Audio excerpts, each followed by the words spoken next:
This week, we're jumping into how AEC students are using virtual reality to train, augmented reality basketball, and virtual reality treadmills. Let's hop into it. First of all, we have Florida International University creating virtual reality games for their AEC or Architecture, Engineering, and Construction students to learn what the jobs of the future may look like. So basically, they're recreating what a future world may look like with robots and autonomous systems in the workplace for these architecture, engineering, construction jobs, and allowing students to have a gamified experience where they can practice for the jobs that they may have in the future with these robots. So very interesting how they're looking at the future of robots and autonomous systems. They're using AI within the simulations to evaluate the students and give feedback.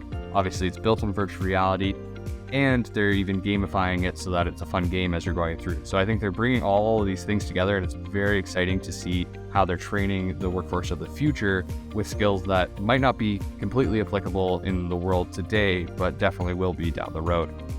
Then we have this basketball app using augmented reality, and this is very cool because this application could allow students and basketball players to up their basketball game by tracking how they play in the real world. But why I think this is very interesting is it allows students to practice in virtual reality and then either go out into the real world as an employee or in a training scenario at their school and have this augmented reality app continuing to give them feedback and maybe connected to the virtual reality application to give similar feedback and build off of the feedback it was giving you in virtual reality. So very exciting to see how this sort of in-phone camera capture with augmented reality is able to give better feedback for students in all kinds of areas, starting with basketball.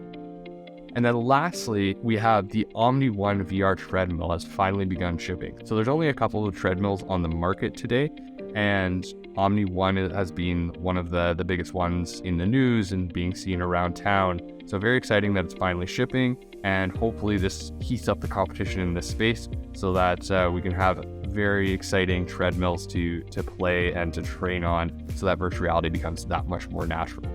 And then lastly, if you're watching this Friday morning, March 31st, and you are in Toronto, send me a message or send Dave or anyone else on our team a message. We are doing a demo day today and you are invited. We have all of our different simulations set up.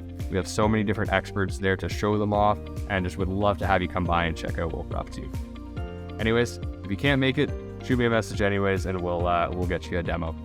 But that's all. Evan out. See you next week.